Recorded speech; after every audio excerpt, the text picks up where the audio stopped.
Good morning, everybody. It's been a while. This is our busy time of year, so it's difficult trying to keep track of everything and try to, balance everything out. Life gets in the way. I've got an update here to the Pinkeva case in Illinois. There was a hearing on November 4th, 2021, and it was continued to November 12th. And I want to thank our dear friend in Illinois for sending us this information and for taking the time to do a summary, because I know you're very busy also and trying to work full time, so we appreciate it very much. And thank you, for the time and expense of, getting the documents for us. And I'm going to put a link down below to our website that will have the latest documents. They will be at the top, because the one I put at the top is the mother, her testimony. And so this is going to be interesting. There is the next hearing set for December 16th. And there's going to be pending motions, a motion in limine, and subpoena request. So we'll see, what goes on. Wouldn't it be a great Christmas gift if all of it just fell apart for Watchtower and Pinkeva? I'm going to read her summary here, since she is the legal expert. I am not. The last court date in the Pinkeva-Scott case was this past Friday, November 12th. Just prior to that hearing, the state entered another motion in limine, and an order was entered on November 12th, continuing the matter to December 16th, 2021.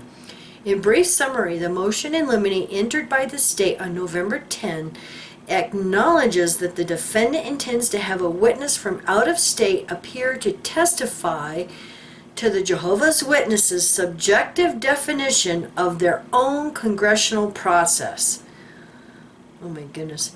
But does not identify who that person would be or in what capacity that person serves the Watchtower organization. $10, it's a company man, probably even one of their hotshot lawyers. Wouldn't you love to see this court hearing live streamed? The state's motion in limine states that they wish to call the mother of the CSA victim, whose name is Eleonora Hernandez, to testify relative to conversations, plural meaning multiple conversations, she had with the defendant, Michael Penkeva, and co-defendant in the case, Colin Scott, relative to her husband abusing their daughter. Which statement, the motion goes on to state, establishes that both defendants, Pinkeva and Scott, violated the Illinois Abused and Neglected Child Reporting Act. And this is what they're in trouble for. So whenever Watchtower and the elders say, oh yeah, Watchtower, we all report, the CSA. No, they don't. They don't. They hide it. And they're still hiding it. Going on.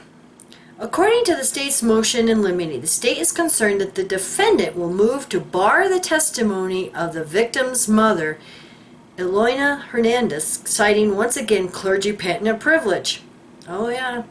To avoid a further delay in the trial or cause the court to declare a mistrial, the state is asking for a pre-trial hearing for the court to issue a ruling that the mother's statement will be admissible at the trial. Really good idea. That's really smart. Like I've said before, these prosecuting attorneys, they've got it going. The order entered on November 12th sets a further hearing date of December 16 and states that all other pending motions in limine have either been abjugated or withdrawn by the respective parties. There are no court documents which have been filed relative to any such adjudication or withdrawal. So I would assume that was simply done orally by the parties. The order also stated that the state's motion in limine number 4, which was filed on September 20th, 2021, and was the state's motion for the court to completely resolve the issue of a clergy patent privilege, was withdrawn. It is possible that because the defendant is having an out-of-state person testify as to the J.W. confessional process, the state will wait to hear the outcome of that testimony. A summary of the mother's statement at July 22, 2021 meeting with the state attorney's office is attached to the state's motion in limine, which was filed on November 10th and is certainly worth sharing with the public. Like I said, I will put a link down below to our website, and it's right at the top because I knew this one was important. She states, among other things, that she was not meeting with the elders who had called the meeting to confess anything, nor was she there for counseling. She was there to simply answer the elders' questions about the CSA of her daughter. It is interesting that both the state's motion and the mother's statement refer to more than one conversation that the mother had with these elders, which, it is my understanding, according to Illinois law, would constitute a felony charge.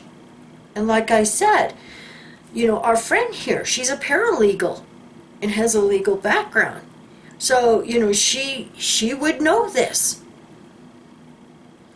Rather than a misdemeanor that these elders are charged with, they need to be charged to the fullest extent. It does not appear at this time, however, that the state is intending to upgrade the charges to a felony. Well, after all of these testimonies, I wish they would. The mother's statement is heartbreaking to read. So, trigger warning, guys. It's going to break your heart. And only confirms to those of us who have left this evil religion that no decent person would ever again want to be associated with any part of the Watchtower organization.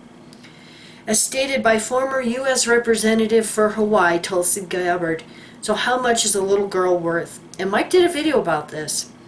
If you say less than the cost to cover your own ass, shame on you. If you say less than your salary, less than the reputation of a powerful pedophile, shame on you. You do not belong in civilized society.